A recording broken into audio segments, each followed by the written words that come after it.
वार्षिक दायरे में बाजार में कामकाज होता हुआ दिखा और जैसे कि हमने शो की शुरुआत में भी कहा कि Reliance industries, HDFC twins, Infosys ये मार्केट को पूरा सपोर्ट लैंड कर रहे थे क्योंकि अच्छी तेजी स्टॉक से बनते हुए देखी। वहीं private bank specially ICICI bank weakness को लीड कर रहा था। एफएमसीजी स्टॉक्स में जो मुनाफ वसूली थी वो बाजार पर थोड़ा दबाव ऊपरी स्तर पर बना रही थी।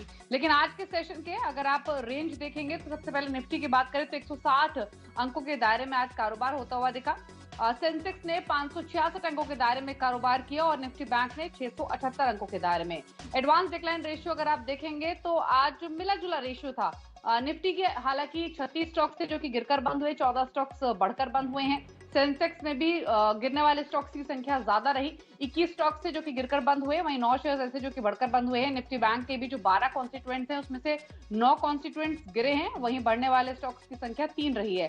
लेकिन निफ्टी एफ&ओ यहाँ पर 94 स्टॉक्स ऐसे जो कि दबाव के साथ रहे, 50 शेयर्स जो कि बढ़कर बंद हुए हैं। लेकिन अगर आप एनएससी बीएससी के आंकड़े देखेंगे तो एक चीज क्लियर रहेगी कि मिड कैप्स में और स्मॉल कैप्स में खरीदारी अभी भी हो रही है। लगातार आज चौथा सेशन था जो जोरदार बाइंग हुई है। ये आंकड़े साफ तौर से ये स्टोरी रिफ्लेक्ट कर रहे हैं। आप देखिए दिग्गजों के उलट मिड कैप्स का हाल, एनएससी के 1150 स्टॉक्स ऐसे जो कि बढ़कर बंद हुए हैं, 683 शेयर्स ऐसे जो कि दबाव के साथ हुए हैं क्लोज। वहीं बीएससी के 1482 स्टॉक्स थे जो कि बढ़कर बंद हुए हैं और लगभग 1012 शेयर्स जो कि गिरकर बंद हुए हैं। अब देखिए कंट्रीब्यूट तेजी की तरफ कौन कर रहा था।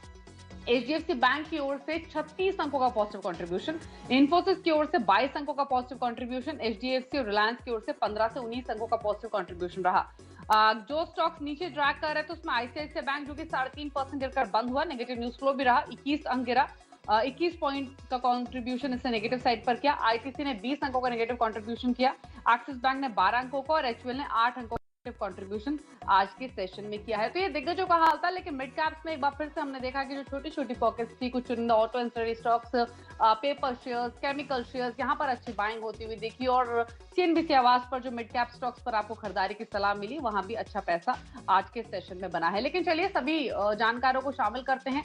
आज के मेहमान हमारे साथ मौजूद है आर वेंकटरमानी, इसके अलावा वीरेन हमारे साथ हैं जो कि आपको बताएंगे पूरा डेटा, डेरिवेटिव फ्रंट पर जो डेवलपमेंट्स हुई हैं उसके बेसिस पे क्या सेंस बन रहा है। सुमित एसीसी के रिजल्ट्स पर फोकस करेंगे, जो नंबर्स कल आएंगे। यतिन कुछ ही देर में हमारे साथ मौजूद रहेंगे जो कि डीलिंग रूम का चेक आपके सामने लेकर आएंगे। सभी का स्वागत है। सबसे पहले वीरेन के पास चलते हैं और उनसे ये समझ लेते हैं कि डेटा क्या इंडिकेट कर रहा है आज। वीरेन, जो उथल पुथल भरा सेशन रहा, ऊपर नीचे मार्केट ट्रेड करता हुआ दिखा, क्या डेरिवेटिव डेटा भी ऐसे ही लैक लस्टर था या फिर कोई डायरेक्शनल मूव कल मार्केट लेगा, ऐसा कोई इंडिकेशन मिला है? देखिए, आखिरी में 3 स्टॉक्स ने काफी अगर आप देखें वोलेटिलिटी दी, रिलायंस हो गया, एचडीएफसी हो गया, आईसीआईसीआई बैंक का। लेकिन डेटा मोर और लेस सेम है दीपाली, क्योंकि base as per the option sets 9000 अभी भी नजर आ रहा है। 9000 के पुट में आउटस्टैंडिंग वही करीब 14,60,000 का, और यहाँ पे आज भी 3.5 लाख पुट बिकी और 91 रुपए अगर आप देखें करीब 2.5 लाख पुट बिकी। तो अगर आप उससे पूछे बेस क्या है, बहुत स्ट्रॉन्ग बेस इस वोलेटिलिटी के बावजूद, तो वो है 9050 और 9100। ऊपर आज हमने 9350 तक का सफर तय किया, लेकिन कुछ खराब न्यूज आ गई उसके बाद। लेकिन हर्डल जो नजर आ रहा है दीपाली वो है 9400 और 9500 की रेंज, क्योंकि इसी रेंज में ये 2 स्ट्राइक्स लेके लगभग 18 लाख का आउटस्टैंडिंग वही खड़ी है। यानी एक कमजोर रेजिस्टेंस है 9400, लेकिन एक बहुत स्ट्रॉन्ग सपोर्ट है 9100। निफ्टी बैंक यू टर्न इसी ने लिया आज और in the leadership of ICICI bank. लेकिन अभी फॉर द टाइमिंग एक क्लियरली विजिबल है दीपाली के बहुत स्ट्रॉन्ग बेस आता है 20,000 से लेकर 20,200 की रेंज में, और इनफैक्ट 20,400 की रेंज में, क्योंकि यहीं पर लगभग 4 स्ट्राइक्स यानी 20,000, 20,100, 20,200, 20,300 लगभग 3.25 लाख का आउटस्टैंडिंग वाई होल्ड करती है। तो 20,000, 20,100 काफी स्ट्रॉन्ग बेस, और एक रेजिस्टेंस जो विजिबल है वो है 21,000 और 21,100, जहां पे करीब 3 लाख कॉल्स खड़ी हुई है दीपाली। शुक्रिया वीरेन ये डेटा शेयर करने के लिए। अब स्ट्रैटेजी आपके इंडेक्स पर क्या होनी चाहिए, इस पर एक व्यू ले लेते हैं। पहले राजा वेंकटरमन हमारे साथ बने हुए हैं। Mister Venkataraman, good evening. पहले तो बताइए, आपने वीरेन को भी सुना, डेटा आपने भी स्टडी किया है, आप कल के लिए सेंस क्या मिल रहा है? अगर निफ्टी बैंक निफ्टी की बात करें, क्या लाइकली रेंज रह सकती है और अगर किसी को रणनीति बनानी हो तो आपका सजेशन क्या होगा? ये जो बैंक निफ्टी और निफ्टी में जो हम चार्ट देख रहे हैं, इससे एक बात साफ जाहिर है कि ऊपर में जो लेवल्स हम देख रहे हैं उसको बनाए रखने की कोशिश जारी है। और निफ्टी और बैंक निफ्टी के मुकाबले निफ्टी में एक अच्छी परिस्थिति दिख रही है, जहां पर आप थोड़ी लेने की आप संभावना रख सकते हैं। बैंक निफ्टी में एक पुल बैक का एक अवसर दिख रहा है, तो हमें 20,100 की तरफ एक पुल बैक आए तो हमें लेना चाहिए।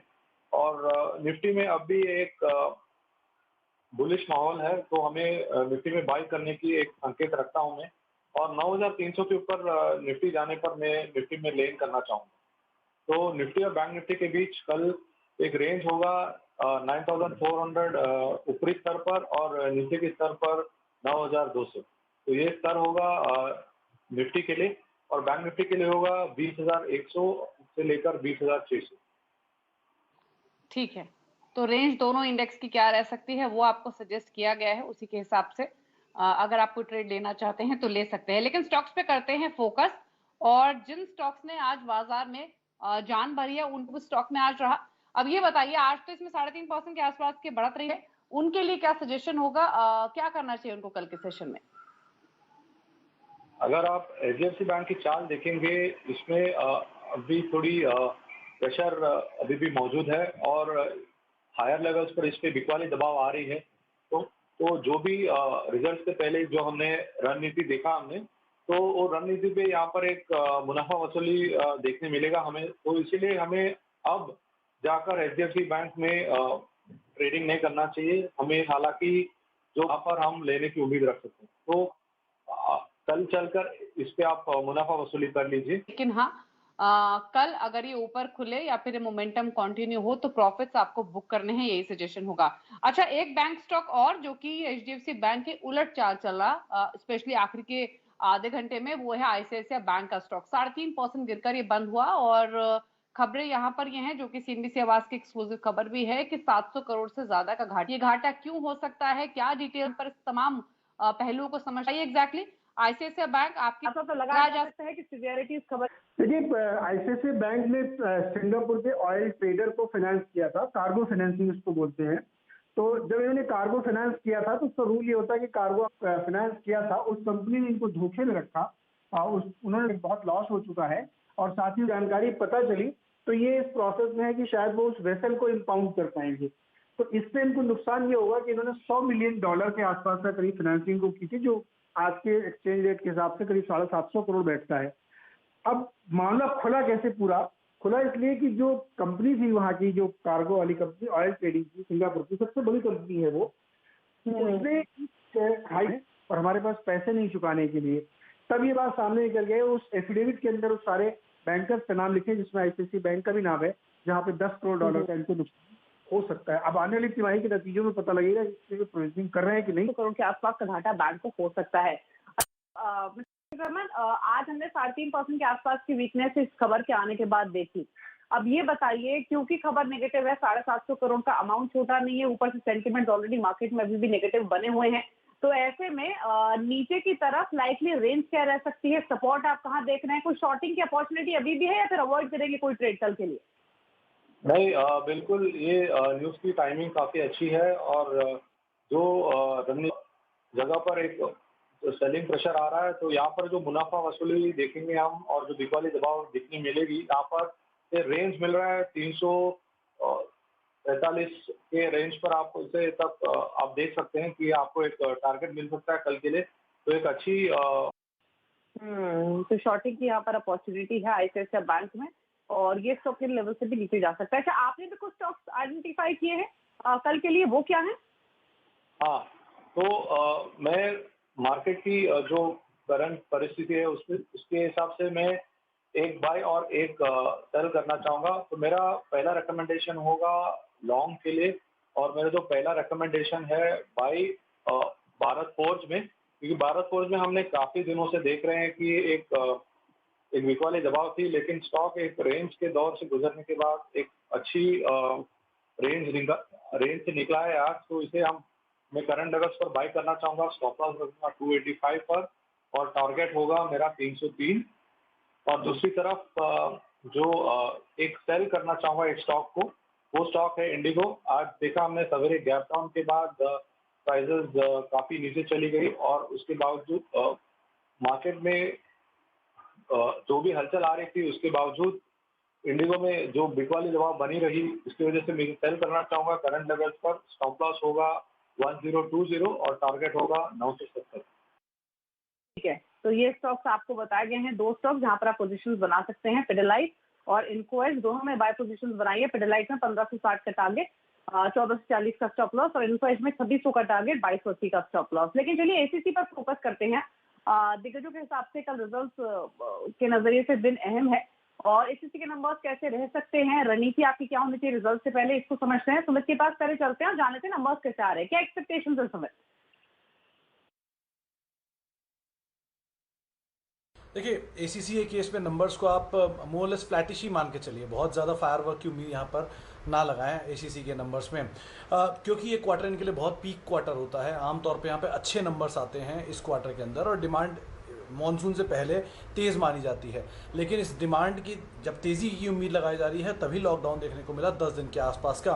तो ये आय फ्रंट पे करीब 8-8.5% के आसपास ही गिरावट का अनुमान लगाया जा रहा है इस तिमाही में, और वो इसलिए हुआ कि लॉकडाउन भी है और कोविड-19 के चलते जो कि 10 से 15 दिन के आसपास रहा इस क्वार्टर में, जिसकी वजह से वॉल्यूम थोड़े से डिस्टर्ब हो सकते हैं।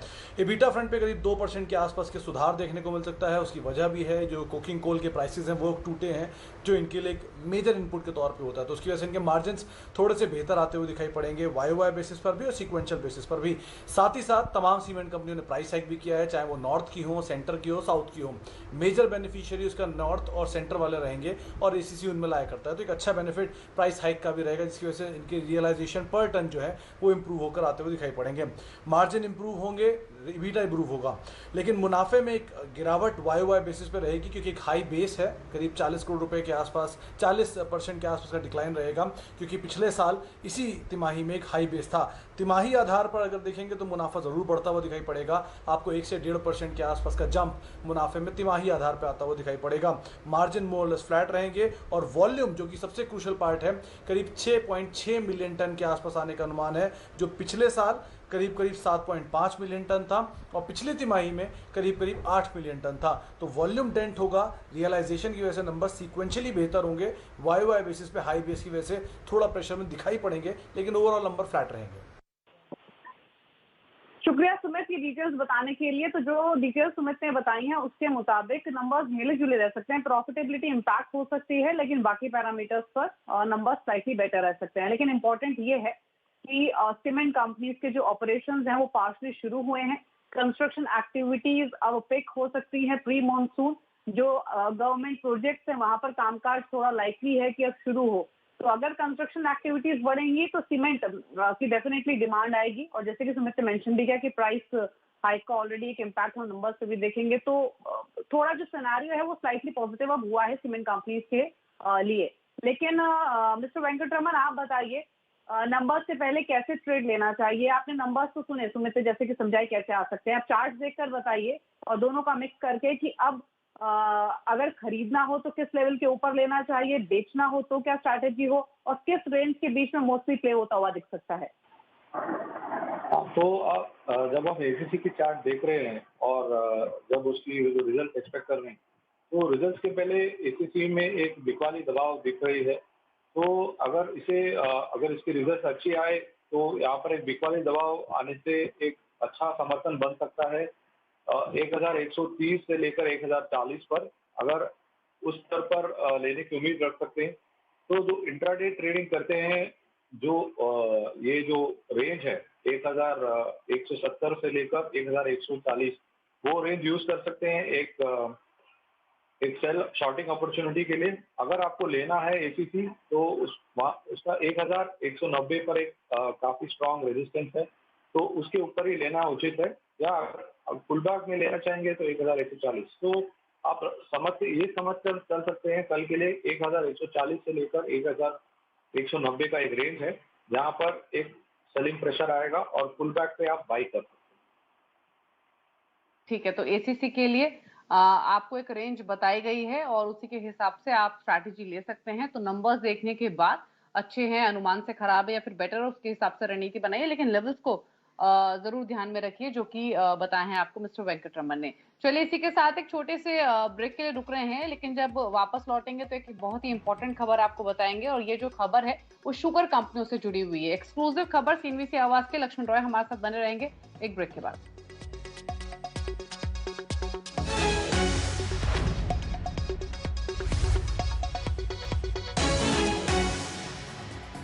आप देख रहे हैं मार्केट्स टुडे और अब रुक करेंगे सीएनबीसी आवाज की एक्सक्लूसिव खबर का। और ये एक्सक्लूसिव खबर जुड़ी हुई है शुगर कंपनियों से। दरअसल चीनी कंपनियों को सरकार से राहत मिल सकती है, सूत्रों के थ्रू ये खबर मिल रही है। लेकिन ये राहत किस तरीके की होगी, क्या मायने हैं इसके शुगर कंपनियों के लिए, समझते हैं। लक्ष्मण रॉय हमारे साथ मौजूद है, हमारे इकोनॉमिक पॉलिसी एडिटर।